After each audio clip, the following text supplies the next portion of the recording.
미국 국방부의 긴급 경고가 중동을 뒤흔들고 있습니다. 사우디는 한국과의 방산 계약을 취소하라. 이스라엘과 이란이 미사일을 주고받으며 중동 전쟁의 위기가 고조되는 가운데 리야드 왕궁은 인류 역사상 가장 충격적인 동맹 교체를 단행했습니다. 우리는 한국을 선택한다. 한국을 선택한 대가는 참혹했습니다. 70년 우방 미국이 등을 돌렸고 영국과 프랑스까지 적이 되었습니다. 그런데도 무함마드 빈 살만은 단 한 발자국도 물러서지 않았습니다. 도대체 왜 하필 한국이었을까요? 그 질문에 사우디가 내놓은 단 한마디에 전 세계가 경악했습니다. 당신들은 무기를 팔았지만 한국은 살아남는 방법을 설계했습니다. 바로 그 순간 미국의 중동 방산 70년 독점 체제가 산산조각 나기 시작했습니다. 석유 왕국이 극동에 쉬는 강국의 운명을 건 충격적인 이야기 지금 시작합니다. 저는 칼리드 알자라니입니다. 사우디 왕립 방공군 전략기획국장이죠. 30년간 왕국의 하늘을 지켜온 군인으로서 미국 시스템에 대한 절대적 신뢰를 갖고 있었습니다. 그런 제가 한국 무기를 검토하게 될 줄은 꿈에도 몰랐습니다. 모든 게 바뀐 건 그날 새벽부터였습니다. 리야드 방공사령부 상황실의 붉은 경고등이 미친 듯이 깜빡였죠. 국장님, 예멘 국경에서 이상 신호가 포착됐습니다. 젊은 대위가 떨리는 목소리로 보고했습니다. 레이더 화면을 보니 수십 개의 붉은 점들이 북상하고 있었어요. 후티 반군의 드론 때였습니다. 패트리어트 시스템 가동하라. 저는 즉시 명령했습니다. 우리가 그토록 자랑스러워하던 미국산 최첨단 방공 시스템이었죠. 수백억 달러를 들여 구축한 철벽 방어망이었습니다. 하지만 뭔가 이상했어요. 드론들의 비행 패턴이 예전과 달랐습니다. 고도를 수시로 바꾸고 지그재그로 기동하며 일부는 의도적으로 레이더에 노출되고 있었죠. 다층 공격입니다. 미끼와 실제 공격 드론이 섞여 있어요. 기술 장교가 소리쳤습니다. 패트리어트의 레이더가 혼란스러워하고 있었어요. 어느 것이 진짜 위협인지 구분하지 못하고 있었습니다. 그때 끔찍한 기억이 떠올랐습니다. 6년 전 아브카이크 정유시설 공격 말이에요.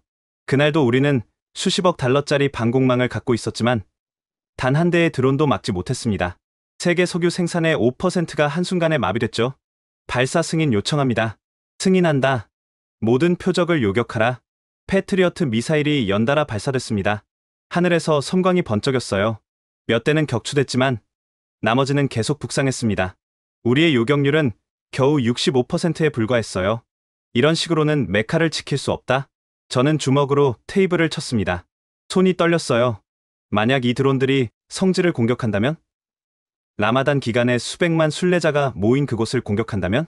상상만으로도 끔찍했습니다. 이슬람 세계의 중심, 14억 무슬림의 기도 방향인 카바가 공격받는다면 그건 단순한 군사적 패배가 아니었어요. 왕국의 정통성 자체가 무너지는 일이었습니다. 정보부에서 긴급 보고가 왔습니다. 부관이 암호화된 문서를 건넸습니다. 내용을 읽는 순간 등골이 서늘해졌어요. 후티 반군이 새로운 드론 기술을 확보했다. 이란제 샤헤드 136의 개량형으로 인공지능 회피 기동이 가능하다. 다음 목표는 메카와 메디나로 추정된다. 이게 현실일까요? 우리가 믿고 의지하던 방공 시스템이 이렇게 무력할 수 있을까요? 저는 즉시 왕실 안보위원회에 보고서를 작성했습니다. 현재 우리 방공 체계로는 새로운 위협에 대응할 수 없다고 썼죠. 손가락이 떨려서 키보드를 제대로 칠 수 없었습니다. 그날 밤, 저는 기도실에서 무릎을 꿇었습니다. 메카 방향을 향해 절을 하면서도 불안감을 떨칠 수 없었어요. 알라요, 우리에게 지혜를 주소서, 성지를 지킬 방법을 알려주소서. 기도를 마치고 사무실로 돌아왔을 때 긴급 전화가 걸려왔습니다. 국방부 차관이었죠. 칼리드, 내일 아침 왕궁으로 와라. 왕세자님께서 직접 주재하시는 회의다. 목소리에서 긴박함이 느껴졌습니다. 무함마드 빈 살만 왕세자가 직접 나선다는 것은 상황이 그만큼 심각하다는 뜻이었어요. 저는 밤새 자료를 준비했습니다. 현재 방공체계의 한계, 필요한 개선 사항, 예상되는 위협 시나리오를 정리했죠. 하지만 솔직히 뾰족한 해결책은 없었습니다. 새벽 4시, 창밖으로 리야드의 스카이라인이 보였습니다. 킹덤 타워가 하늘을 찌르고 수많은 고층 빌딩들이 사막 위에 솟아 있었어요. 우리가 오일머니로 지은 현대적 도시였죠. 하지만 이 모든 것이 얼마나 취약한지 새삼 깨달았습니다. 화려한 건물들도 하늘에서 날아오는 위협 앞에서는 무력했으니까요. 우리는 지금까지 돈으로 안보를 살 수 있다고 믿었다. 저는 혼잣말을 했습니다. 최고가의 무기를 사면 최고의 안보를 얻을 수 있다고 생각했죠. 하지만 현실은 달랐습니다. 아침 햇살이 사막을 붉게 물들일 때 저는 왕궁으로 향했습니다. 오늘 회의에서 무슨 일이 일어날지 예측할 수 없었어요. 한 가지 확실한 건 뭔가 큰 변화가 필요하다는 것이었습니다. 차 안에서 다시 한번 보고서를 훑어봤습니다. 현 요격률 65%, 다층 동시 공격 시 40%까지 하락 예상이라는 문구가 눈에 들어왔어요. 40%. 그것은 10발 중 6발이 뚫린다는 뜻이었습니다. 성지에 단 한 발이라도 떨어진다면 그 결과는 상상할 수 없을 정도로 참혹할 것입니다. 국장님, 도착했습니다. 운전사의 말에 정신을 차렸습니다. 왕궁의 거대한 문이 열리고 있었어요. 저는 심호흡을 하고 차에서 내렸습니다. 무엇이 우리를 기다리고 있을까요? 왕국의 운명을 바꿀 결정이 오늘 이곳에서 내려질지도 모릅니다. 왕궁 회의실에 들어서자 무거운 침묵이 감돌고 있었습니다. 무함마드 빈 살만 왕세자가 상석에 앉아 있었고 국방장관, 재무장관, 정보국장이 모두 모여 있었어요. 앉으시오. 칼리드 국장. 왕세자의 목소리는 평소보다 낮고 진지했습니다. 32살의 젊은 지도자지만 그의 눈빛은 날카로웠죠. 어젯밤 들어온 침투 보고를 받았소. 설명해 주시오. 저는 준비한 자료를 펼쳤습니다. 전하, 후티 반군의 공격 패턴이 완전히 진화했습니다. 기존의 단순 직선 비행이 아닌 인공지능 기반 회피 기동을 하고 있습니다. 우리 패트리어트 시스템의 예측 알고리즘을 무력화시키는 수준입니다. 재무장관이 끼어들었습니다. 그래도 65%는 막았다면서요? 나쁘지 않은 수치 아닙니까? 저는 고개를 저었습니다. 카카, 이건 단독 공격 시나리오입니다. 만약 이란이 직접 개입해서 탄도미사일과 드론을 동시에 쏜다면 요격률은 40% 이하로 떨어집니다. 회의실이 술렁였습니다. 왕세자가 손을 들어 조용히 시켰죠. 계속하시오. 더 큰 문제는 경제적 파급 효과입니다. 아브카이크 공격대를 기억하십니까? 단 하루 생산 차질로 유가가 배럴당 20달러 급등했습니다. 만약 이아드나 메카의 주요 시설이 공격받는다면 정보국장이 보충 설명을 했습니다. 골드만삭스 분석에 따르면 사우디 주요 시설 공격 시 유가는 즉시 150달러를 돌파할 것으로 예상됩니다. 세계 경제는 즉각적인 리세션에 빠질 겁니다. 150달러. 그 숫자가 회의실을 무겁게 짓눌렀습니다. 우리의 반공 실패가 전 세계를 경제 위기로 몰아넣을 수 있다는 뜻이었죠. 왕세자가 날카롭게 물었습니다. 그래서 해결책은 무엇이오? 국방장관이 대답했습니다. 미국의 사드 시스템 추가 배치를 요청했습니다. 최신형 패트리어트 팩3 MSE도 함께요. 언제 가능하오? 최소 24개월입니다, 전하. 왕세자의 얼굴이 굳어졌습니다. 24개월? 농담하는 거요? 미국도 대만 해협 위기와 우크라이나 전쟁으로 물량이 부족합니다. 우리보다 우선순위가 높다고. 왕세자가 주먹으로 테이블을 쳤습니다. 우선순위? 우리가 그들에게 매년 수백억 달러의 무기를 사는데? 재무장관이 정확한 수치를 불렀습니다. 작년에만 780억 달러어치를 구매했습니다. 전하, 780억 달러를 쓰고도 2년을 기다리라고? 회의실에 무거운 침묵이 흘렀습니다. 저는 조심스럽게 입을 열었어요. 프랑스와 영국도 접촉해봤습니다. 샘프티와 스카이 사브레 시스템인데 역시 18개월에서 20개월이 필요하다고 합니다. 왕세자가 비웃음을 터뜨렸습니다. 우리의 석유는 오늘 당장 뽑아가면서 우리의 안전은 2년 후에 챙기겠다는 거군. 그때 국방부 차관인 파이살 왕자가 조용히 말했습니다. 전하, 한 가지 대안이 있습니다만 모든 시선이 그에게 쏠렸습니다. 파이살은 왕실 내에서도 진보적이고 실용적인 인물로 알려져 있었죠. 말해보시오. 한국의 천궁 시스템입니다. 순간 회의실이 얼어붙었습니다. 정보국장이 즉각 반발했어요. 한국? 미사일 방어 경험도 없는 나라 아닙니까?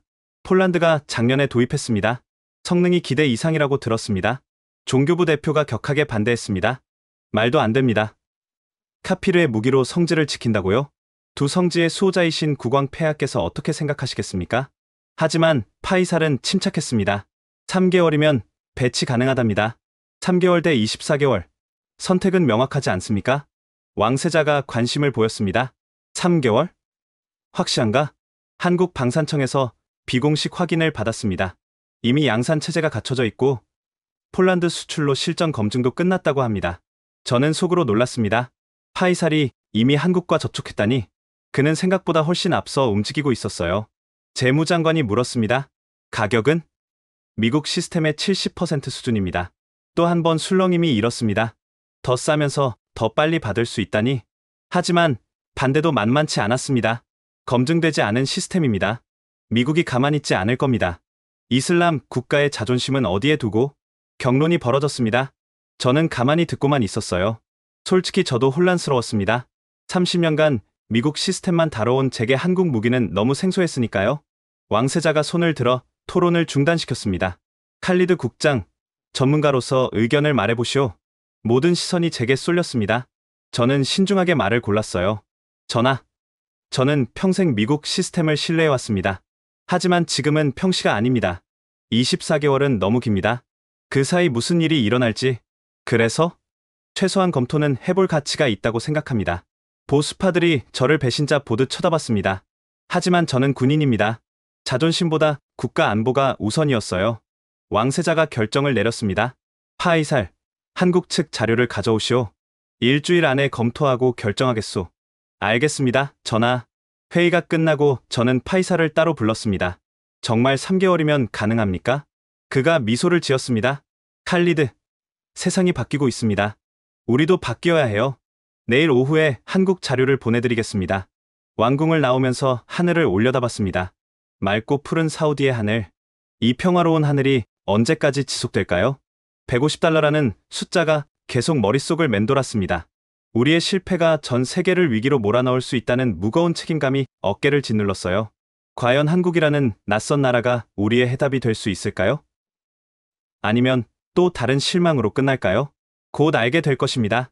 다음날 오전, 저는 국방부 상황실에서 미국 국방부와 화상회의를 준비하고 있었습니다. 왕세자의 지시로 미국 측에 마지막 기회를 주기로 했죠.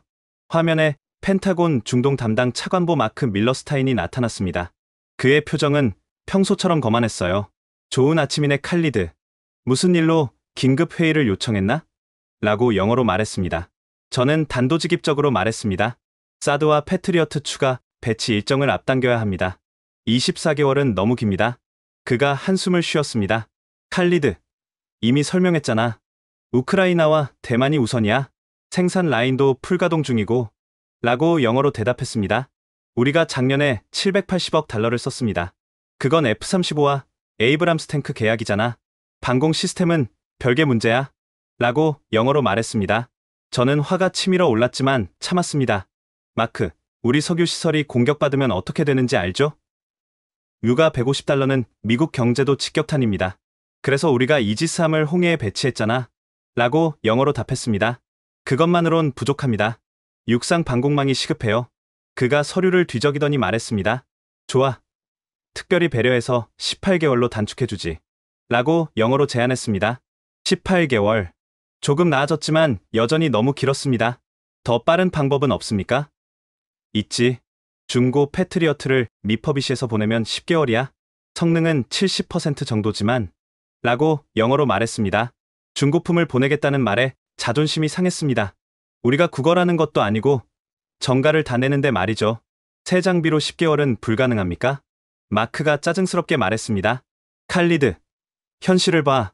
너희만 위협받는 게 아니야. 폴란드는 러시아와 국경을 맞대고 있고 일본은 북한 미사일에 노출돼 있어. 다들 줄 서 있다고. 라고 영어로 답했습니다. 그때 뒤에서 누군가 속삭이는 소리가 들렸습니다. 마크가 잠시 음소거를 했다가 다시 돌아왔어요. 하나 제안하지. 너희가 우크라이나에 무기 지원을 하면 우리도 우선순위를 조정할 수 있어. 라고 영어로 제안했습니다. 무슨 말입니까? 사우디가 보유한 구형 패트리어트 미사일 1000발을 우크라이나에 보내? 그럼 신형으로 12개월 안에 보충해줄게. 라고 영어로 설명했습니다. 순간 말문이 막혔습니다. 우리 재고를 빼서 남의 전쟁에 보내라니요? 그럼 그 12개월 동안 우리는 뭘로 방어합니까? 이지스함이 있잖아. 충분해. 라고 영어로 답했습니다. 충분하다고? 해상 요격만으론 한계가 명확한데. 저는 주먹을 꽉 쥐었습니다. 검토해보겠습니다. 오케이. 하지만 빨리 결정해. 이 제안도 언제까지 유효할지 모르거든. 라고 영어로 마무리했습니다. 화상회의가 끝나고 저는 의자에 털썩 주저앉았습니다.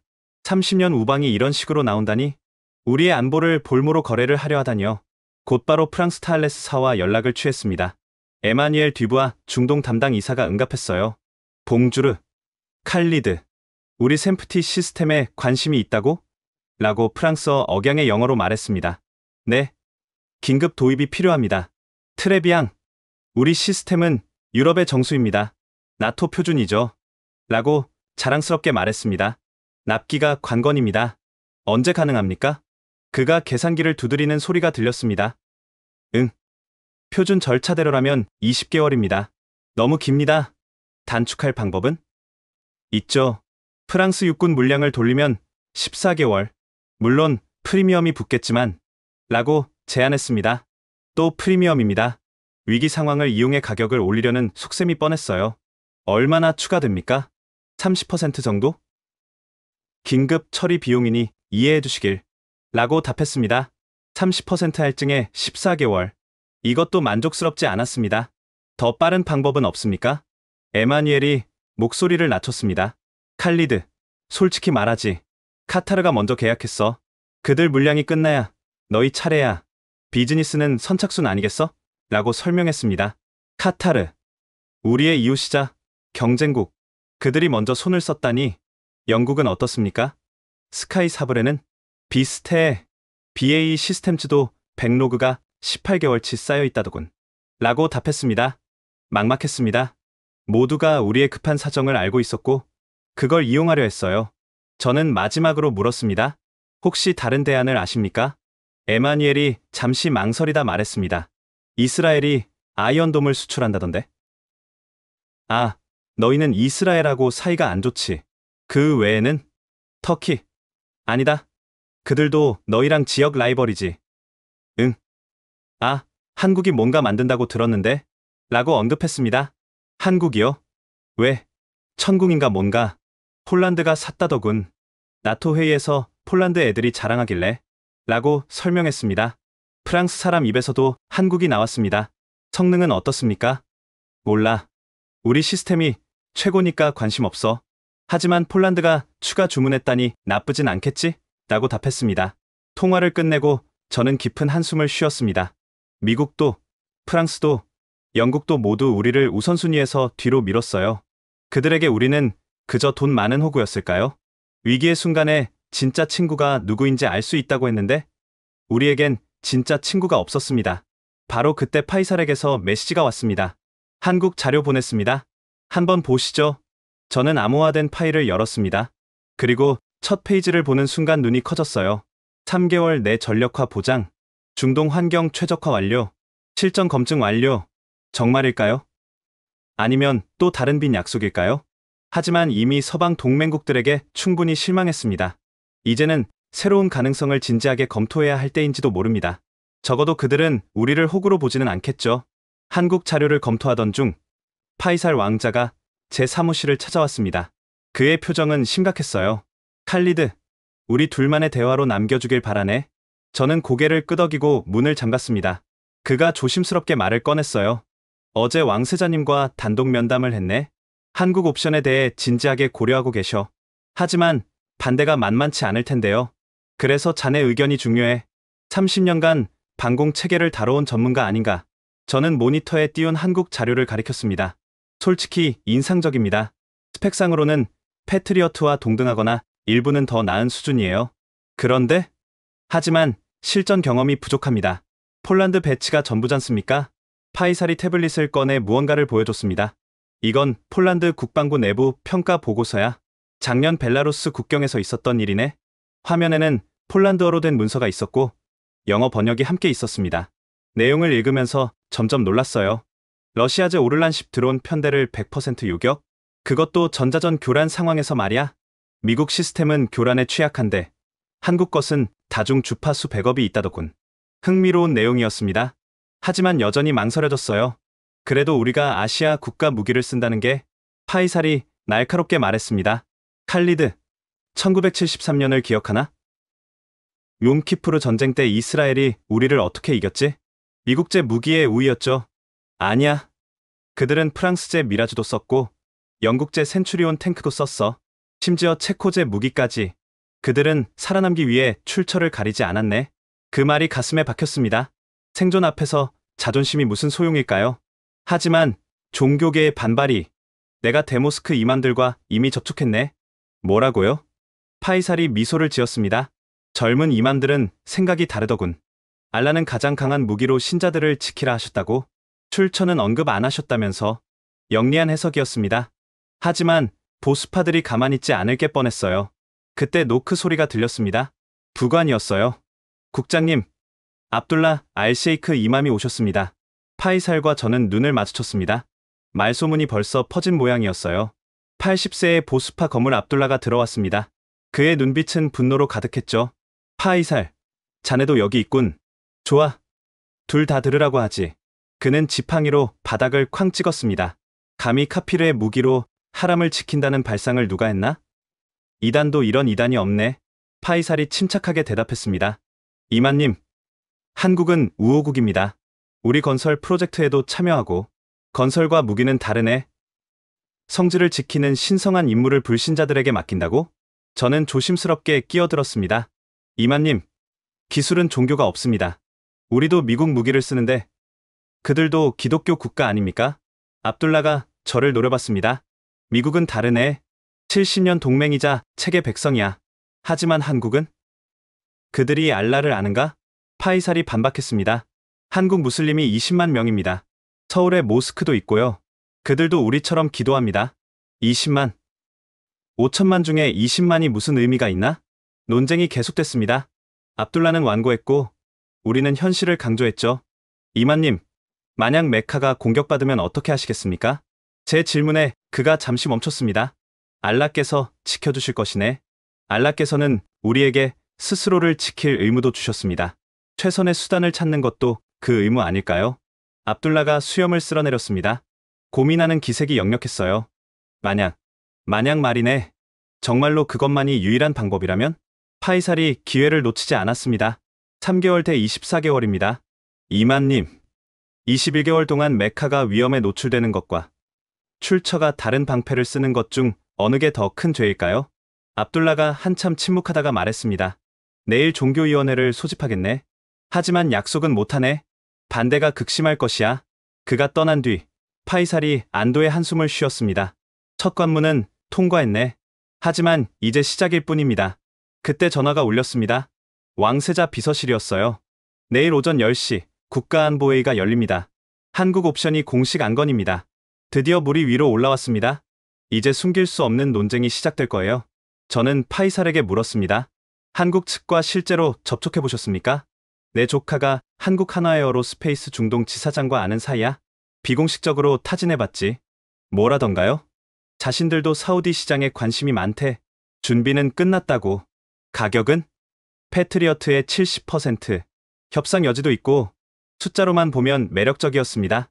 하지만 숫자가 전부는 아니었죠. 기술 이전은 가능할까요? 그것도 열려있대. 공동 생산까지 검토 가능하다고. 공동 생산. 그것은 단순 구매를 넘어서는 제안이었습니다. 파이살이 진지하게 말했습니다. 칼리드, 이건 무기 구매 이상의 의미가 있네. 새로운 파트너십의 시작일 수 있어. 하지만 미국이 가만히 있지 않을 겁니다. 그래서 더 빨리 움직여야 해. 기회의 창은 오래 열려 있지 않아. 그날 밤, 저는 다시 한국 자료를 꼼꼼히 검토했습니다. 기술 사양, 운용 개념, 훈련 프로그램까지. 과연 이들이 우리의 하늘을 지킬 수 있을까? 모든 것이 불확실했지만 한 가지는 분명했습니다. 우리에게 시간이 없다는 것, 그리고 기존의 방식으로는 더 이상 안 된다는 것. 내일 회의에서 무슨 일이 벌어질지 예측할 수 없었습니다. 하지만 변화의 바람은 이미 불기 시작했어요. 금기는 깨지기 위해 존재하는 법이니까요. 국가안보회의 전날 밤, 저는 거의 뜬 눈으로 지새웠습니다. 책상 위에는 각국 방공 시스템 비교 분석표가 펼쳐져 있었죠. 새벽 3시, 마침내 폴란드 국방부 고위 관계자로부터 암호화된 이메일이 도착했습니다. 칼리드, 요청하신 천궁 실전 데이터를 보낸다. 이건 나토 기밀이니 조심해서 다뤄주길. 떨리는 손으로 파일을 열었습니다. 첫 페이지부터 충격적인 숫자들이 눈에 들어왔어요. 올해 3분기 벨라루스 국경 방공 작전 결과 총 47회 드론 침투 시도 천궁 요격률 97.8%, 패트리어트 요격률 82.3%, 복합 운용 시 요격률 99.2%, 97.8%라니. 게다가 더 놀라운 건 다음 내용이었습니다. 전자전 교란 상황에서도 성능 저하 없음. 다중 주파수 호핑 기술로 러시아 전자전 장비 크라스화사 무력화. 저는 즉시 기술 분석에 들어갔습니다. 한국 시스템의 핵심은 AESA 레이더였어요. 미국의 ANM PQ-65보다 작지만 더 강력했죠. 탐지거리 150km, 패트리어트 대비 20km 증가, 동시 추적 표적 40개, 패트리어트 30개, 동시 교전 능력 8개, 패트리어트 6개. 하지만 정말 인상적인 건 가격이었습니다. 단위 비용 2.8억 달러, 패트리어트 4억 달러 운용, 유지비 연간 1200만 달러, 패트리어트 2000만 달러. 더 좋으면서 더 싸다? 어떻게 가능한 일일까요? 새벽 5시, 파이살로부터 전화가 왔습니다. 칼리드, 안작군. 나도 마찬가지야. 한국 측에서 추가 자료를 보냈네. 무슨 자료입니까? 사우디 환경 적응 시험 결과야. 작년에 비밀리에 진행했대. 또 한 번 놀랐습니다. 그들이 벌써 우리 환경을 연구했다고? 파일을 받아 열어보니 정말 철저한 분석이었습니다. 루바랄리 사막 모의 시험 결과, 섭씨 55도 고온 정상 작동, 모래 폭풍 3일 연속 노출 성능 저하 없음, 습도 0% 극건조 정상 작동. 우리 패트리어트는 모래 폭풍이 심하면 레이더 성능이 15% 떨어지는데 한국 시스템은 특수 필터와 냉각 시스템으로 이를 해결했다고 합니다. 심지어 낙타 때가 지나가는 것과 드론을 구별하는 알고리즘도 개발했대. 파이살의 농담 같은 말이 사실이었습니다.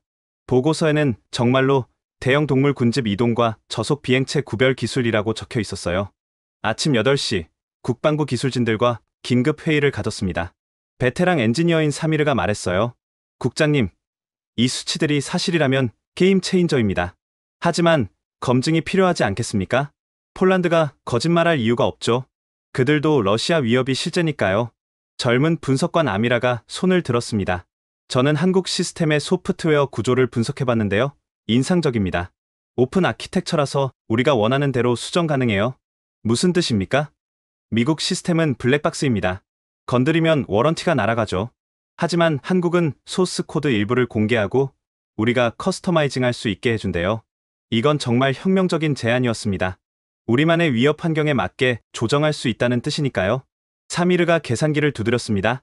비용 대비 효과를 계산해보면 5년 운용 기준으로 한국 시스템이 미국보다 40% 저렴합니다. 유지 보수는?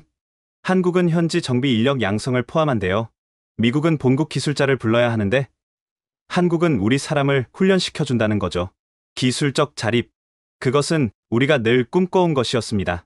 오전 9시 회의장으로 향하면서 마지막으로 받은 자료를 확인했습니다. 한국 국방과학연구소의 시뮬레이션 결과였어요.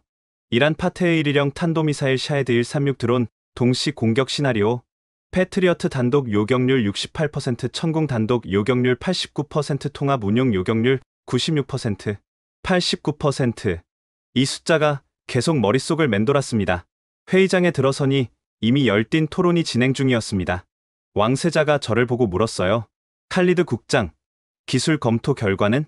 저는 심호흡을 하고 일어섰습니다. 전하, 숫자는 거짓말하지 않습니다. 프레젠테이션을 시작했습니다. 요격률, 비용, 납기, 기술 이전. 하나하나 설명할 때마다 회의장 분위기가 바뀌는 게 느껴졌어요. 특히 이 부분에서 큰 반응이 있었습니다. 3개월 배치 시 예상 손실 0, 24개월 대기 시 예상 손실, 최소 300억 달러, 차이 300억 달러, 측정 불가한 인명피해. 재무장관이 놀라서 물었습니다. 300억 달러 산출 근거는?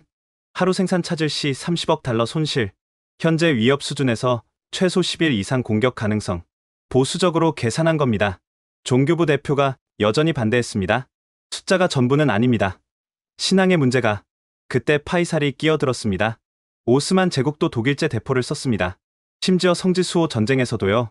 숫자가 생명을 구한다면 그것도 신앙 아닐까요?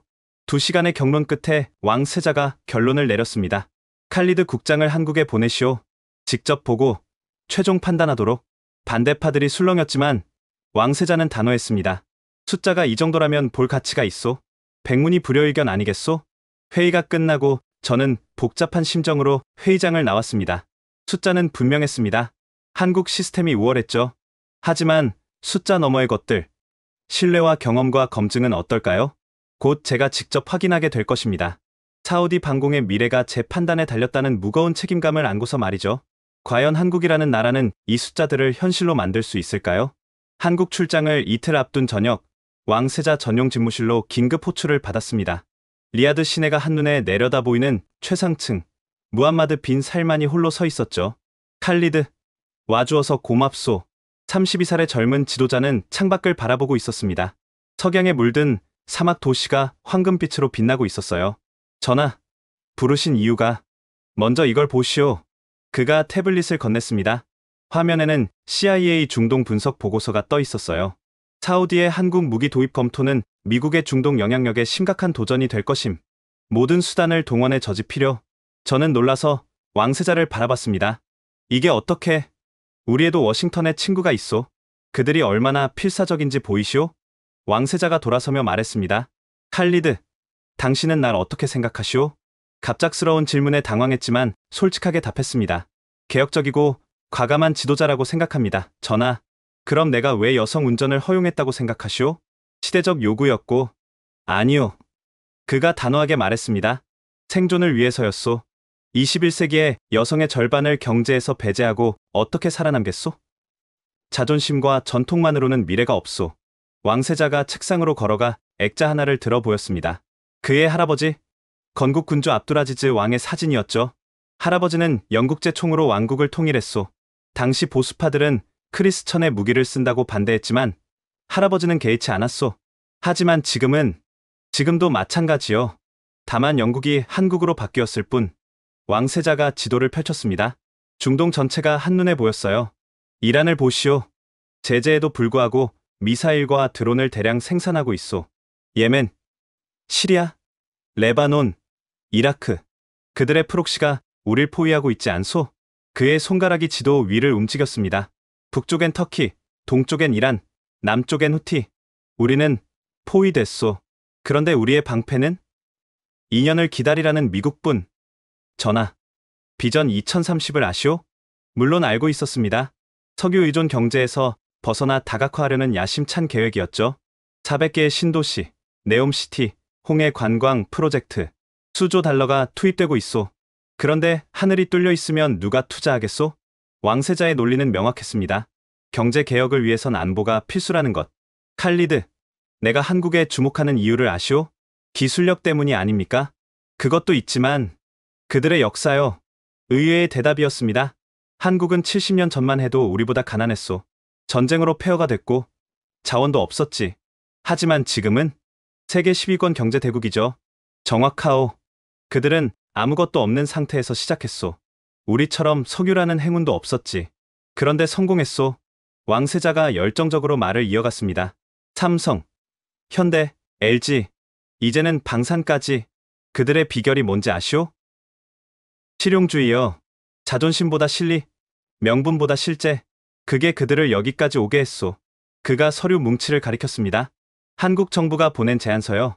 단순 무기 판매가 아니라 기술 이전, 공동개발, 현지 생산까지 제시했소. 미국은 절대 그런 제안을 하지 않죠. 그렇소.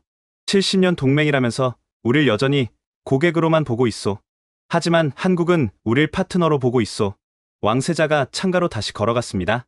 압둘라 이맘이 뭐라고 했소? 카피르의 무기는 안 된다고. 그 노인네는 아이폰은 잘만 쓰면서.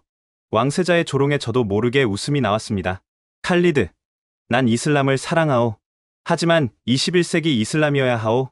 낙타 시대의 이슬람이 아니라. 그가 진지하게 제 눈을 바라봤습니다. 선지자 무함마드도 최고의 무기를 구하셨소. 당시 최첨단이던 예멘제 칼을 쓰셨지. 출처를 따지지 않으셨소. 종교적 정당성까지 제시하는 그의 논리는 탄탄했습니다. 전하, 하지만 미국의 보복이 뭘 하겠소?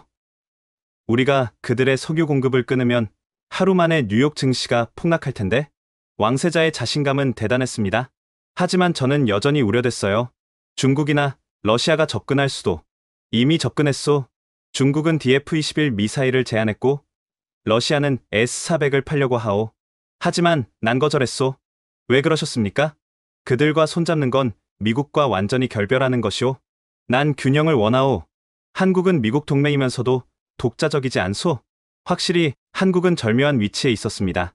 미국과 동맹이지만 독자적 무기 체계를 갖춘 나라. 왕세자가 금고에서 뭔가를 꺼냈습니다. 오래된 검이었어요. 이게 뭔지 아시오? 왕실의 보검 아닙니까? 우리 증조 할아버지가 쓰던 검이요. 영국제요. 당시 최고의 강철로 만들어졌소. 그가 검을 제게 건넸습니다. 이 검이 사우디를 지켰소. 출처가 중요한 게 아니라 성능이 중요했소. 무거운 검을 들고 있자니 역사의 무게가 느껴졌습니다. 칼리드, 한국에 가서 직접 보고 오시오. 선입견 없이. 오직 우리 국민의 안전만 생각하고. 알겠습니다, 전하. 그리고 이것도 전하시오. 왕세자가 봉인된 친서를 건넸습니다. 한국 대통령에게 전할 내 개인 서신이오. 우리가 진지하다는 걸 보여주는 거요. 저는 놀랐습니다. 국왕도 아닌 왕세자가 직접 친서를 보내다니. 내용은 새로운 파트너십의 제안이오.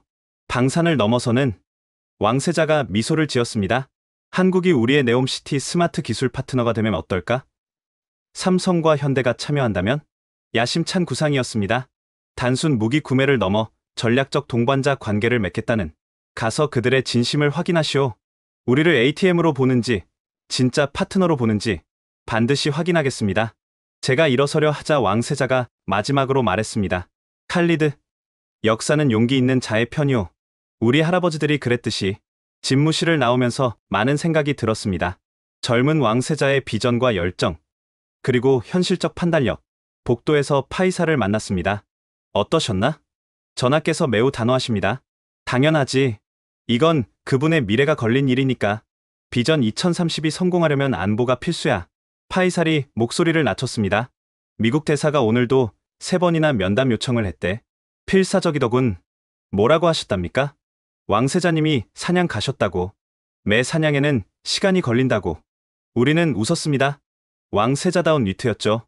한국 가는 비행기는 내일 밤 전용기로. 왕실 가문 문장을 단 특별기야. 우리의 진정성을 보여주려고. 모든 것이 치밀하게 준비되고 있었습니다. 그날 밤, 저는 오랜만에 깊은 잠을 잤습니다. 왕세자의 확신이 제게도 전염된 것 같았어요. 역사는 용기 있는 자의 편. 그 말이 계속 맴돌았습니다. 우리도 이제 용기를 낼 때가 온 것 같았어요. 내일이면 저는 7,000km를 날아 낯선 나라로 향합니다. 그곳에서 사우디의 미래를 결정할 무언가를 보게 되겠죠? 과연 한국은 왕세자의 기대에 부응할 수 있을까요? 아니면 또 다른 실망으로 끝날까요? 곧 알게 될 것입니다. 인천공항에 도착했을 때 저를 놀라게 한 것은 날씨였습니다. 5월인데도 선선한 바람이 불었죠. 사막의 열기에 익숙한 제게는 신선한 충격이었습니다. 어서 오십시오. 칼리드 국장님. 한화에어로스페이스의 박태영 전무가 직접 마중을 나왔습니다. 40대 중반의 그는 중동에서 10년을 일했다고 했죠. 아흘란와 사흘란. 박 전무가 유창한 아랍어로 인사하자 저는 깜짝 놀랐습니다. 아랍어를 하시는군요. 두바이와 쿠웨이트에서 일했습니다. 중동을 이해하지 못하면 진정한 파트너가 될 수 없다고 배웠죠. 첫인상부터 달랐습니다. 미국 업체들은 우리에게 영어를 강요했는데 말이죠. 창원으로 가는 차 안에서 박 전무가 물었습니다. 사우디의 상황이 심각하다고 들었습니다. 솔직히 그렇습니다. 매일 위협이 증가하고 있죠. 저희가 도울 수 있다면 최선을 다하겠습니다. 파트너의 아픔은 우리의 아픔이니까요. 파트너. 그 단어가 자연스럽게 나왔습니다. 한화방산 단지에 도착했을 때 규모에 한 번 더 놀랐습니다. 거대한 공장들이 질서정연하게 늘어서 있었어요. 여기서 천궁 시스템을 생산합니다. 월 생산 능력은 4세트입니다. 한 달에 4세트나요? 네. 폴란드 수출 이후 생산 라인을 2배로 늘렸습니다. 사우디를 위한 준비였죠. 이미 우리를 위해 투자했다는 말에 인상 깊었습니다. 생산 현장에 들어서자 놀라운 광경이 펼쳐졌습니다. 수백 명의 엔지니어가 일사불란하게 움직이고 있었어요. 저기 보이는 게 다기능 레이더입니다. 핵심 부품이죠. 거대한 육각형 레이더가 조립되고 있었습니다. 미국 것보다 훨씬 정교해 보였어요. 이 레이더의 특징은 뭡니까? 보셨듯이 AESA 방식입니다. 하지만 특별한 점이 있죠. 박 전무가 태블릿을 꺼내 설명했습니다. 사막 환경을 위해 특수 설계했습니다. 냉각 시스템은 섭씨 60도에서도 작동하고 모래 필터는 0.1 마이크론까지 걸러냅니다. 정말 우리를 위해 개발한 겁니까? 그럼요. 작년부터 준비했습니다. 사우디 기상청 데이터를 모두 분석했죠. 그들의 치밀함에 감탄했습니다. 다음은 미사일 조립 라인이었습니다. 천궁 미사일은 2단 추진 방식입니다. 초기 가속은 고체 연료, 종말 단계는 직격 방식이죠. 요격 고도는 최저 5m에서 최고 20km까지, 드론부터 탄도미사일까지 모두 대응 가능합니다. 인상적이었습니다. 우리가 겪는 다층 위협에 딱 맞는 스펙이었죠. 그때 한 엔지니어가 다가왔습니다. 전무님, 사우디 버전 소프트웨어 테스트 준비됐습니다. 사우디 버전이요? 박 전무가 설명했습니다. 각 나라마다 위협이 다릅니다. 사우디는 이란제 드론과 예멘 미사일이 주요 위협이죠. 그래서 맞춤형 알고리즘을 개발했습니다. 시험실로 이동했습니다. 거대한 스크린에 시뮬레이션이 떠올랐어요. 이란 샤헤드 136 드론 50대 동시 공격 시나리오입니다. 화면에서 붉은 점들이 사우디 지도를 향해 날아왔습니다. 천궁 시스템이 작동하자 하나씩 격추되기 시작했어요. 요격률 94%. 나머지 6%도 2차 방어선에서 처리 가능합니다. 어떻게 이런 정확도가 가능하죠? 인공지능입니다. 매 요격마다 학습하죠. 적의 패턴을 파악하고 다음을 예측합니다. 미국 시스템에는 없는 기능이었습니다. 점심 식사 중에 박 전무가 뜻밖의 이야기를 꺼냈습니다. 사실 저희 아버지 세대가 베트남전에 참전하셨습니다. 국가를 지킨다는 게 얼마나 무거운 책임인지 압니다. 아, 그래서 압니다. 돈으로 살 수 없는 가치가 있다는 것도요. 그의 진정성이 느껴졌습니다. 오후에는 야외 시험장으로 이동했습니다. 실제 발사 시연을 보기 위해서였죠. 오늘은 특별히 사막 환경을 재현했습니다. 정말로 시험장 한쪽에는 모래를 뿌리는 장치가 작동하고 있었어요. 발사 준비 10초 전 긴장감이 감돌았습니다. 제 손에도 땀이 났어요. 발사 천궁 미사일이 하늘로 솟구쳤습니다. 목표물을 향해 정확히 날아가더니 공중에서 완벽하게 명중시켰죠. 성공입니다. 모래바람 속에서도 100% 명중. 엔지니어들이 환호했습니다. 저도 모르게 박수를 쳤어요. 이제 진짜를 보여드리죠. 박 전무가 말했습니다. 다중표적 동시 공격 시나리오입니다. 실전과 동일하게 8개의 드론이 각기 다른 방향에서 날아왔습니다. 고도도 속도도 제각각이었죠. 천궁 시스템이 침착하게 표적을 분석했습니다. 그리고 연속으로 미사일을 발사했어요. 탕, 탕, 탕, 탕. 8발 모두 명중. 하늘에서 불꽃이 연달아 터졌습니다. 이게 가능한 거군요. 네. 그리고 이건 시작일 뿐입니다. 저녁 한화 회장 주최 만찬이 있었습니다. 70대의 노신사는 겸손했어요. 중동의 평화에 기여할 수 있다면 영광입니다. 한국은 왜 방산에 뛰어들었습니까? 회장이 잠시 생각하더니 답했습니다. 우리도 전쟁을 겪었습니다. 무력함이 얼마나 비참한지 압니다. 스스로를 지킬 힘이 없으면 자유도 없죠. 공감이 갔습니다. 석유만 믿고 안보를 소홀히 한 우리와는 달랐어요. 사우디와 진정한 파트너가 되고 싶습니다. 단순한 거래가 아닌 함께 성장하는 관계요. 만찬이 끝나고 호텔로 돌아왔을 때 왕세자로부터 메시지가 왔습니다. 어떠한가? 저는 짧게 답했습니다. 기대 이상입니다. 그들은 준비되어 있습니다. 좋소. 계속 지켜보시오. 창밖으로 한국의 야경이 보였습니다. 불과 70년 전 폐허였던 나라가 이런 기술 강국이 되었다니 우리도 할 수 있다. 그런 생각이 들었습니다. 석유시대 이후를 준비하는 우리에게 한국은 좋은 롤모델이 될 수 있을 것 같았어요. 내일은 또 무엇을 보여줄까요? 기대감을 안고 잠자리에 들었습니다. 한국에서 돌아온 지 한 달 후 역사적인 시연회가 네푸드 사막에서 열렸습니다. 사우디 북서부의 이 거대한 사막은 완벽한 시험장이었죠. 뜨거운 열기와 모래바람, 그리고 끝없는 지평선. 각국 참관단이 도착하기 시작했습니다. 부관이 보고했습니다. 15개국에서 온 군사 전문가들이 속속 집결하고 있었어요. 미국에서는 중동사령부 부사령관이 직접 왔습니다. 표정이 굳어 있었죠. 프랑스 타알레스 대표단도 신경질적으로 보였고요. 저들이 왜 왔을까요? 파이살이 비웃었습니다. 한국 시스템이 실패하길 바라는 거지. 그래야 자기들 물건을 팔 테니까. 반대로 중동 국가들의 표정은 기대감으로 가득했습니다. UAE, 쿠웨이트, 카타르, 오만. 모두가 우리의 선택을 주시하고 있었죠. 박태영 전무가 다가왔습니다. 준비 완료했습니다. 오늘 보여드릴 것은 3가지입니다. 3가지요. 첫째, 극한 환경에서의 작동. 둘째, 다층 복합 공격 대응. 셋째, 그리고 깜짝 선물이 있습니다. 깜짝 선물이라니? 궁금했지만 그는 미소만 지을 뿐이었어요. 오전 10시, 시연이 시작됐습니다. 기온은 벌써 섭씨 48도를 넘어서고 있었죠. 먼저 환경 테스트입니다. 인공 모래 폭풍 발생 장치가 작동했습니다. 시야가 10m도 안 될 정도로 모래가 날렸어요. 이런 환경에서도 작동합니까? 터키 무관이 의심스럽게 물었습니다. 지켜보십시오. 천궁 레이더가 회전하기 시작했습니다.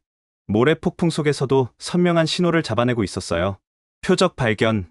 거리 89km, 고도 3000m. 모니터에 선명하게 표적이 나타났습니다. 모래 폭풍이 레이더에 전혀 영향을 주지 않았어요. 발사. 미사일이 모래구름을 뚫고 솟구쳤습니다. 그리고 정확히 표적을 명중시켰죠.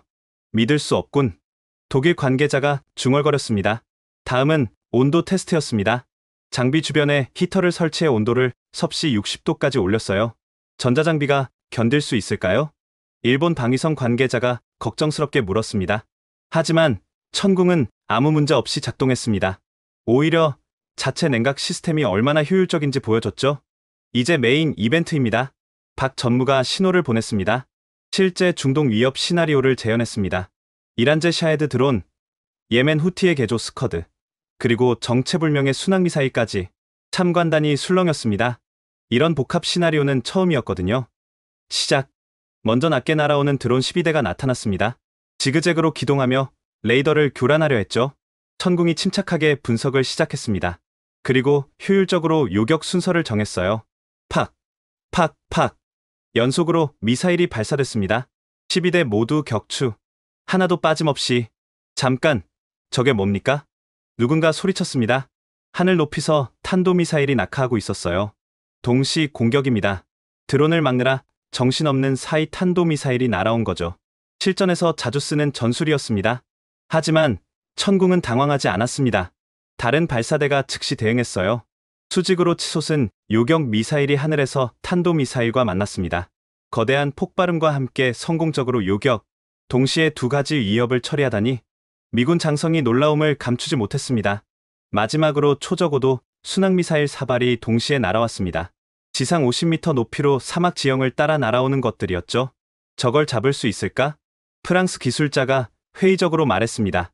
천궁의 AESA 레이더가 미세하게 각도를 조정했습니다. 그리고 낮게 날아오는 표적들을 하나씩 포착했어요. 타타타탕. 4발 모두 명중. 사막의 연속으로 폭발이 일어났습니다. 순간 침묵이 흘렀습니다. 모두가 믿기 힘든 광경을 목격한 거죠. 100% 요격. 카타르 국방차관이 감탄했습니다. 그때 박 전무가 마이크를 잡았습니다. 이제 마지막 시연입니다. 실전에서는 예상치 못한 일이 일어나죠. 무슨 말인지 이해하기도 전에 갑자기 천궁 시스템이 이동하기 시작했습니다. 이동 중 교전 능력을 보여드리겠습니다. 트럭에 실린 천궁이 시속 60km로 달리면서도 레이더는 계속 작동했어요. 그 상태에서 날아오는 표적을 추적했죠. 이동 중 발사. 달리는 차량에서 미사일이 발사됐습니다. 그리고 정확히 명중. 이건 게임 체인저입니다. UAE 공군 사령관이 흥분해서 말했습니다. 시연이 끝나고 질의응답 시간이 됐습니다. 쿠웨이트 대표가 물었습니다. 유지보수는 얼마나 복잡합니까? 80%는 현지에서 가능합니다. 부품도 모듈식이라 교체가 쉽죠. 오만 대표의 질문. 운영 인원은? 패트리어트의 절반입니다. 자동화 덕분이죠. 이집트 대표도 관심을 보였습니다. 나일강 삼각주처럼 습한 환경에서도 작동합니까? 물론입니다. 전천후 시스템이니까요. 미국 장성이 까다로운 질문을 던졌습니다. 전자전 공격에는 얼마나 강합니까? 박 전무가 자신있게 답했습니다. 주파수 호핑과 다중 백업으로 대응합니다. 폴란드에서 러시아 전자전을 이겨냈죠. 프랑스 대표가 비아냥거렸습니다. 가격 대비 성능이라 싼 게 비지떡 아닙니까? 그럼 비싼 게 다 좋습니까? 성능으로 말하게 해주십시오. 박 전무의 당당한 태도에 프랑스 대표는 입을 다물었습니다. 시연회가 끝나고 각국 대표들이 몰려들었습니다. 우리도 도입을 검토하고 싶습니다. 가격 협상이 가능합니까? 기술 이전도 되나요? 한국 부스는 순식간에 북새통이 됐습니다. 반면 미국과 프랑스 부스는 한산했죠. 저녁 왕세자에게 보고했습니다. 완벽한 성공이었습니다. 전하. 그래. 나도 영상으로 봤소. 미국 놈들 표정이 가관이더군. 이제 결정만 남았습니다. 왕세자가 잠시 침묵했다가 말했습니다. 내일 발표하시오. 사우디는 한국을 선택한다고. 역사적인 결정이었습니다. 파이살이 제게 속삭였습니다. 오늘로 중동 방산 시장의 판도가 바뀌었네. 더 이상 서방의 동무대가 아니야. 맞는 말이었습니다. 작은 나라 한국이 거대한 균열을 만들어낸 거죠. 밤하늘을 올려다봤습니다. 사막의 별들이 유난히 밝았어요. 내일이면 전 세계가 놀랄 것입니다. 석유 왕국 사우디가 극동의 신흥 강국을 선택했다는 소식에, 그리고 이것은 시작에 불과할 것입니다. 발표 당일 아침, 리야드 국방부 대회의장은 전 세계 언론으로 가득 찼습니다. CNN, BBC, 알자지라, 로이터 모두가 사우디의 결정을 기다리고 있었죠. 무대 뒤에서 파이살이 긴장한 표정으로 말했습니다. 미국 대사가 새벽 4시에 또 전화했대요. 마지막 설득을 시도한 모양입니다. 뭐라고 하던가요? 24개월을 12개월로 단축하겠다고. 그리고 가격도 20% 할인하겠다네요. 이제 와서 양보하다니. 하지만 이미 늦었습니다. 오전 10시 정각, 제가 연단에 올랐습니다. 수백 개의 카메라가 일제히 저를 향했죠. 신사숙녀 여러분, 오늘 사우디아라비아 왕국은 역사적인 결정을 발표합니다. 회장이 숨을 죽였습니다. 철저한 검토와 실증을 거쳐 우리는 한국의 천궁 시스템을 차세대 방공 체계로 선정했습니다. 순간 폭발적인 반응이 일어났습니다. 기자들이 일제히 손을 들었죠. 첫 도입 규모는 12개 포대, 48억 달러입니다. 3개월 내 첫 포대가 배치됩니다. 미국 기자가 즉각 질문했습니다. 70년 동맹인 미국 대신 한국을 선택한 이유는? 우리는 동맹을 바꾸는 게 아닙니다. 최선의 기술을 선택하는 것뿐이죠. 생존에는 감상이 없습니다. 프랑스 기자의 날카로운 질문. 검증되지 않은 아시아 기술을 신뢰할 수 있습니까? 어제 시연회를 보셨습니까? 100% 요격률이 검증되지 않았다고요? 오히려 묻겠습니다. 유럽 시스템이 그런 성과를 낸 적이 있습니까? BBC 특파원이 물었습니다. 미국의 보복이 두렵지 않습니까? 우리는 주권국가입니다. 우리 하늘을 지킬 권리가 있죠. 진정한 친구라면 우리의 선택을 존중할 겁니다. 알자지라 기자가 종교적 측면을 물었습니다. 일부에서는 비이슬람 국가 무기로 성질을 지키는 것에 반대하는데요. 제가 준비한 답변을 했습니다. 선지자 무함마드께서는 지혜를 구하라. 그것이 중국에 있더라도라고 하셨습니다. 한국이 중국보다 가깝지 않습니까? 종교적 정당성까지 제시하자 반대파들도 할 말을 잃었습니다. 추가 발표가 있습니다. 회장이 다시 조용해졌습니다. 사우디와 한국은 단순한 무기 거래를 넘어 포괄적 방산 파트너십을 체결합니다. 현지 생산, 기술 이전, 공동 개발까지 포함됩니다. 이건 폭탄 선언이었습니다. 단순 구매가 아닌 기술 동맹이라니? 5년 내 사우디에서 천궁 시스템을 생산하게 됩니다. 우리는 더 이상 수입국이 아닌 생산국이 될 것입니다. 기자회견이 끝나고 곧바로 국제 반응이 쏟아졌습니다. 백악관은 즉각 성명을 발표했습니다. 실망스러운 결정이다. 동맹의 가치를 다시 생각해보길 바란다. 하지만 왕세자는 트위터에 이렇게 답했죠. 진정한 동맹은 독점이 아닌 선택의 자유를 존중하는 것이다. 반면 한국 대통령은 직접 전화를 걸어왔습니다. 역사적인 결정에 감사드립니다. 한국은 사우디의 신뢰에 반드시 보답하겠습니다. 오후가 되자 도미노 현상이 시작됐습니다. UAE 국방장관이 긴급 성명을 발표했습니다. 우리도 한국 시스템 도입을 적극 검토하겠다. 쿠웨이트도 즉각 반응했습니다. 사우디의 현명한 선택을 주목한다. 우리도 옵션을 열어두겠다. 심지어 이집트까지 관심을 표명했죠. 미국 방산업체들의 주가는 폭락했습니다. 로키드 마틴은 8%, 레이시오는 10%나 떨어졌어요. 반대로 한국 방산주는 상한가를 기록했죠. 그날 저녁 미국 국방장관이 직접 전화를 걸어왔습니다. 칼리드, 재고해 주길 바란다. 아직 늦지 않았다. 무엇을 재고하란 말입니까, 장관님? 우리가 6개월로 단축할 수 있다. 가격도 30% 할인하겠다. 라고 영어로 제안했습니다. 이미 결정된 일입니다. 한국 기술을 믿을 수 있나? 실전 경험도 없는데? 라고 영어로 물었습니다. 폴란드가 증명했고 우리가 확인했습니다. 그것으로 충분합니다. 장관의 목소리가 차가워졌습니다. 이 결정을 후회하게 될 거다. 라고 영어로 경고했습니다. 그건 우리가 판단할 일입니다. 전화를 끊고 나니 속이 후련했습니다. 70년간 그들의 눈치를 봤는데 오늘 처음으로 당당하게 맞섰으니까요. 다음날 왕궁에서 한국 대표단과 공식 계약식이 있었습니다. 무함마드 빈 살만 왕세자가 직접 참석했죠. 오늘은 단순한 무기 계약이 아닙니다. 새로운 미래를 여는 날입니다. 한화 회장이 답했습니다. 사우디의 신뢰에 영혼을 담아 보답하겠습니다. 이것은 거래가 아닌 동반자의 약속입니다. 계약서에 서명하는 순간 역사가 바뀌는 걸 느꼈습니다. 서명식 후 리셉션에서 박태영 전무가 제게 다가왔습니다. 이제 시작입니다. 3개월 뒤 첫 시스템이 도착하면 진짜가 시작되죠. 한국은 약속을 지킬 수 있습니까? 한국전쟁 후 우리가 어떻게 여기까지 왔는지 아십니까? 약속을 지켜서입니다.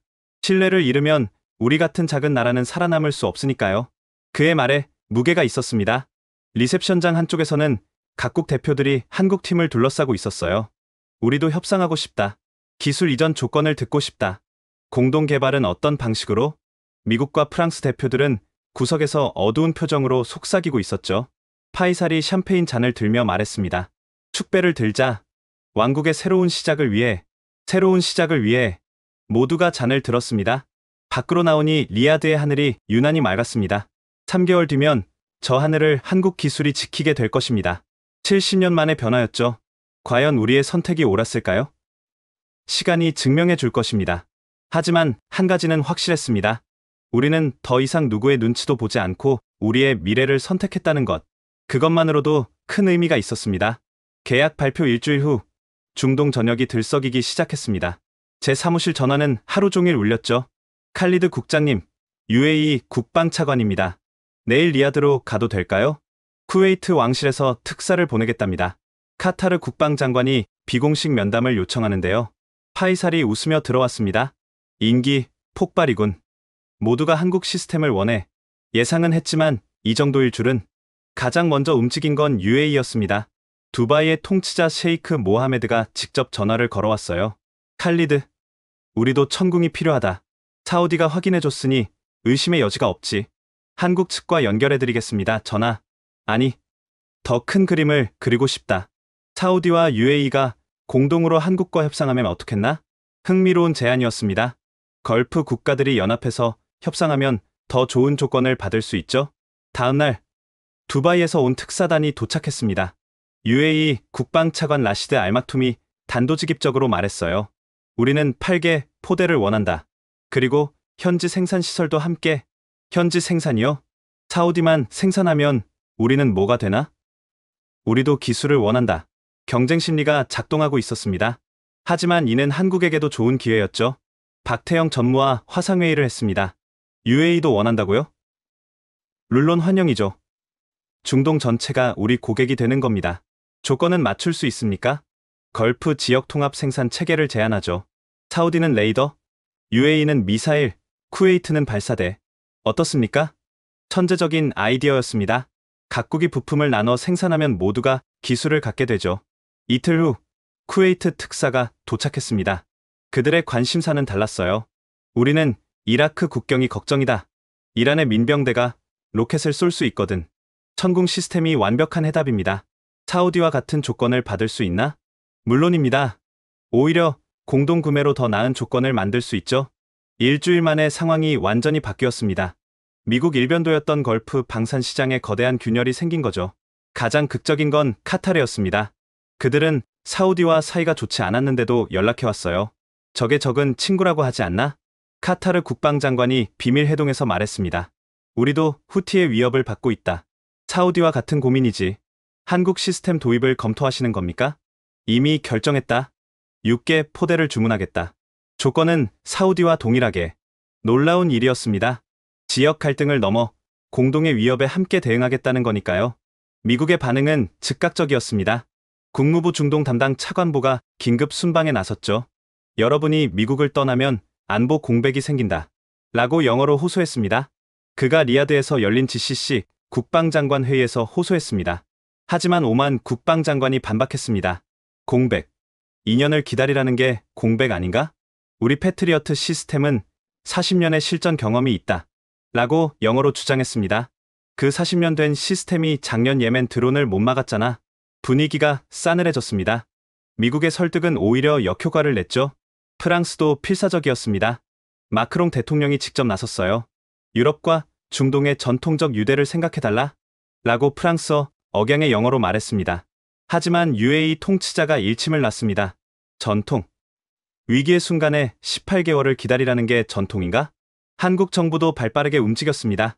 외교부 장관이 중동 순방에 나섰고 방산 수출 금융 지원을 대폭 확대했죠. 2주 후 역사적인 발표가 있었습니다. GCC 6개국 공동 구매 협정 체결. 사우디, UAE, 쿠웨이트, 카타르, 오만, 바레인이 함께 한국 천궁 시스템을 도입하기로 한 것입니다. 총 규모는 300억 달러. 한국 방산 역사상 최대 규모였죠. 더 중요한 건 기술 협력이었습니다. 걸프 통합, 방산 생산 체계 구축, 각국이 부품을 나눠 생산하고 기술을 공유하며 공동 연구개발까지 하는 야심찬 계획이었어요. 박태영 전무가 감격해하며 전화를 걸어왔습니다. 칼리드 국장님 덕분입니다. 사우디가 문을 열어줬어요. 우리도 한국 덕분에 새로운 미래를 보게 됐습니다. 이제 정말 시작이네요. 함께 만들어가죠. 계약 서명식은 리야드에서 성대하게 열렸습니다. 6개국 국방장관이 모두 참석했죠. 무함마드 빈 살만 왕세자가 기조연설을 했습니다. 오늘 우리는 방산 독립을 선언한다. 더 이상 구매자가 아닌 생산자가 될 것이다. 한국 대통령도 화상으로 축하 메시지를 보냈습니다. 한국과 GCC의 파트너십은 윈윈의 모델이 될 것입니다. 서명식이 끝나고 리셉션에서 각국 대표들의 표정은 밝았습니다. 드디어 우리도 기술을 갖게 됐어. 2년이 아니라 3개월이야. 믿어지나? 한국이 진정한 파트너라는 걸 증명했지. 하지만 구석에서 미국과 프랑스 대표들은 어두운 표정으로 서 있었죠. 파이살이 제게 속삭였습니다. 70년 독점 체제가 2주 만에 무너졌네? 역사는 이렇게 바뀌는 거야. 밖으로 나오니 리야드의 밤하늘에 불꽃놀이가 터지고 있었습니다. GCC 통합 방산 체계 출범을 축하하는 행사였죠. 하늘을 수놓는 불꽃을 보며 생각했습니다. 우리가 뿌린 작은 씨앗이 이렇게 큰 나무로 자랄 줄 누가 알았을까요? 그리고 이것은 시작에 불과합니다. 진짜 변화는 이제부터 시작될 테니까요. 계약 체결 6개월 후 사우디 동부 다란 지역에서 역사적인 기공식이 열렸습니다. 한국 사우디 합작 방산 단지의 첫 삽을 뜨는 날이었죠. 오늘은 사우디가 방산 소비국에서 생산국으로 도약하는 날입니다. 무함마드 빈 살만 왕세자가 연설했습니다. 그의 옆에는 한국산업통상자원부 장관이 서 있었어요. 이곳에서 2년 내 천궁 시스템 핵심 부품의 40%를 생산하게 됩니다. 거대한 부지에는 이미 기초 공사가 한창이었습니다. 한국 기술자 200명과 사우디 엔지니어 500명이 함께 일하고 있었죠. 박태영 전무가 현장을 안내했습니다. 여기가 레이더 생산동입니다. 최첨단 클린룸 시설이 들어서죠. 사우디 인력으로 운영 가능합니까? 물론입니다. 이미 1차 교육생 100명이 한국에서 연수 중이에요. 인상적이었습니다. 단순 조립이 아닌 핵심 기술 생산이라니? 저쪽은 미사일 추진체 공장입니다. 고체 연료 기술도 이전됩니다. 그것까지요? 신뢰에는 신뢰로 답해야죠. 사우디는 우리의 전략적 파트너니까요. 미국이라면 절대 불가능한 일이었습니다. 그들은 핵심 기술은 절대 이전하지 않았으니까요. 현장 사무실에서 양국 엔지니어들이 열띤 토론을 하고 있었습니다. 냉각 시스템을 사막 환경에 최적화하려면 모래 필터를 이중으로 하는 게 어떨까요? 언어는 달라도 기술로 소통하는 그들의 모습이 인상적이었어요. 젊은 사우디 엔지니어 아말이 다가왔습니다. 국장님, 한국에서 배운 게 정말 많습니다. 그들의 일하는 자세가 특히 인상적이었어요. 어떤 면에서? 실패를 두려워하지 않더군요. 계속 시도하고 개선하고 우리도 배워야 합니다. 문화까지 전파되고 있었습니다. 이게 진정한 기술 이전이겠죠. 오후에는 더 큰 발표가 있었습니다. 한국 사우디 방산기술연구소 설립, 왕세자가 협정서에 서명하며 말했습니다. 이제 우리는 함께 미래 무기를 개발할 것입니다. 수입국이 아닌 개발국으로. 한국 장관이 화답했습니다. 사우디의 자본과 한국의 기술이 만나면 놀라운 시너지가 날 겁니다. 연구소장으로 임명된 김태준 박사를 만났습니다. 한국 국방과학연구소 출신의 베테랑이었죠. 어떤 연구를 하실 계획입니까? 우선 중동 환경 특화 시스템입니다. 섭씨 60도, 모래 폭풍, 제로 습도. 이런 극한 조건의 데이터는 사우디가 최고죠. 그게 한국에도 도움이 됩니까? 물론입니다. 극한 환경 기술은 어디서나 통하니까요. 윈윈이죠. 저녁 리셉션에서 뜻밖의 손님들이 나타났습니다. 터키와 이집트 대표단이었어요. 우리도 이 파트너십에 참여하고 싶습니다. 터키 국방차관이 말했습니다. 터키도 방산 강국인데요. 하지만 첨단 미사일 방어는 부족합니다. 한국 사우디 모델이 인상적이에요. 이집트 대표도 거들었습니다. 수에즈 운하 방어가 시급합니다. 천궁 시스템이 완벽한 해답 같은데요. 중동 전체로 확산되고 있었습니다. 미국의 독점 체제가 완전히 무너지는 순간이었죠. 일주일 후 더 극적인 일이 일어났습니다. 이스라엘도 한국 무기에 관심, 중동의 숙적 이스라엘마저 한국을 주목하기 시작한 거죠. 파이살이 웃으며 말했습니다. 아이러니하지?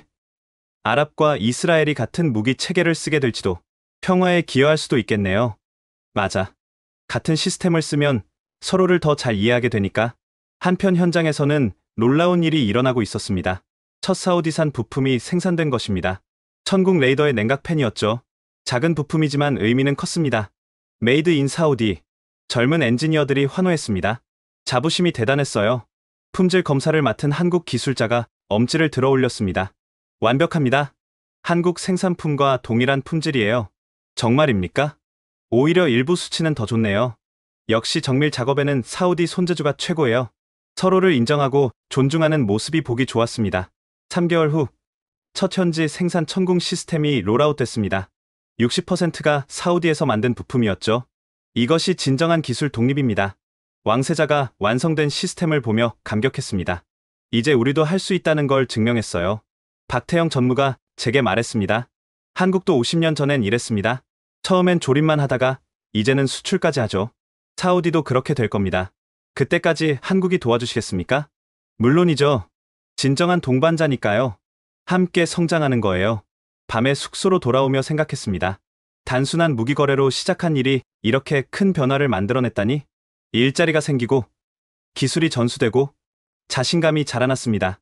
무엇보다 우리도 할 수 있다는 희망이 생겼죠. 한국이 보여준 것은 무기가 아니라 가능성이었습니다. 그리고 우리는 그 가능성을 현실로 만들어가고 있었어요. 첫 천궁 시스템 배치 2년 후, 저는 리야드 방공사령부 새 청사에서 이 모든 여정을 돌아보고 있었습니다. 창밖으로 보이는 하늘은 그 어느 때보다 평화로웠죠. 국장님, 오늘 통계 나왔습니다. 젊은 참모가 보고서를 가져왔습니다. 지난 2년간 단 한 건의 성공적 공격도 없었습니다. 요격률 100% 달성이에요. 놀라운 성과였습니다. 87차례의 드론 및 미사일 공격을 모두 막아낸 거죠. 민간 피해는 제로입니다. 경제 손실도 없고요.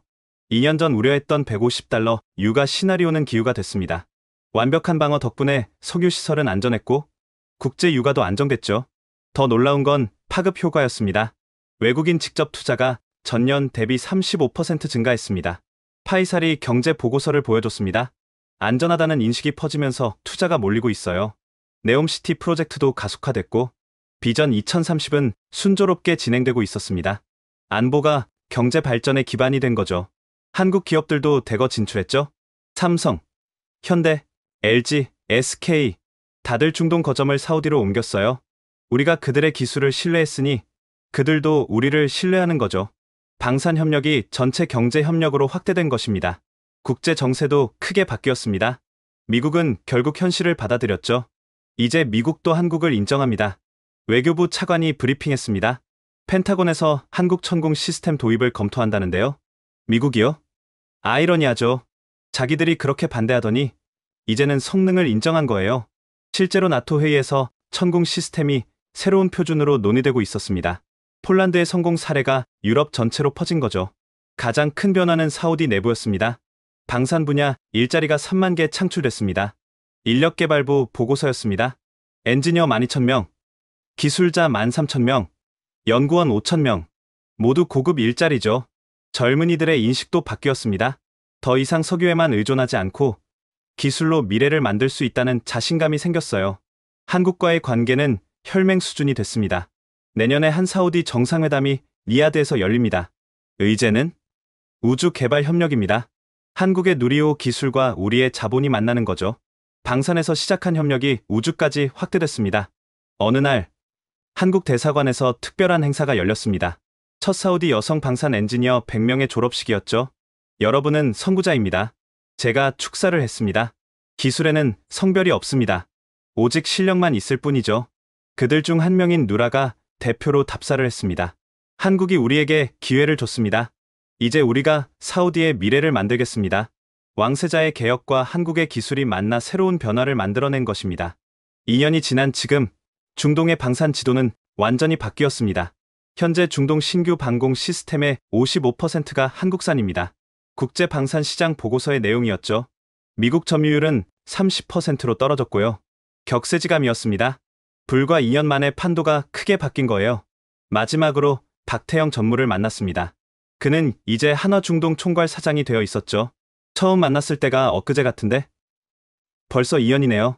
그동안 정말 많은 일이 있었죠. 후회는 없으십니까? 미국 대신 우리를 선택한 것? 저는 웃으며 답했습니다. 이게 제 대답입니다. 창밖을 가리켰습니다. 평화로운 리야드의 스카이라인이 보였죠. 2년간 단 한 발의 미사일도 떨어지지 않았습니다. 이보다 더 확실한 답이 있을까요? 박 사장이 고개를 끄덕였습니다. 한국도 사우디에 감사하고 있습니다. 우리를 믿고 기회를 줬으니까요. 이제 진짜 동반자가 된 거죠. 네. 함께 가는 겁니다. 끝까지 이 모든 여정을 돌아보면서 많은 생각이 들었습니다. 우리는 자존심을 버리고 실용을 택했습니다. 전통 대신 미래를 선택했죠. 그리고 그 선택은 옳았습니다. 한국은 우리에게 무기를 판 게 아니라 희망을 줬습니다. 기술을 전수한 게 아니라 자신감을 심어줬죠. 이제 사우디의 하늘은 안전합니다. 그리고 우리의 미래는 밝습니다. 석유의 시대가 저물어도 우리는 준비되어 있으니까요. 기술과 혁신으로 새로운 시대를 열어갈 테니까요. 그 시작점에 한국이 있었다는 걸 우리는 영원히 기억할 것입니다. 마지막으로 이 말을 남기고 싶습니다. 때로는 작은 선택이 역사를 바꾼다. 우리의 선택이 그랬다.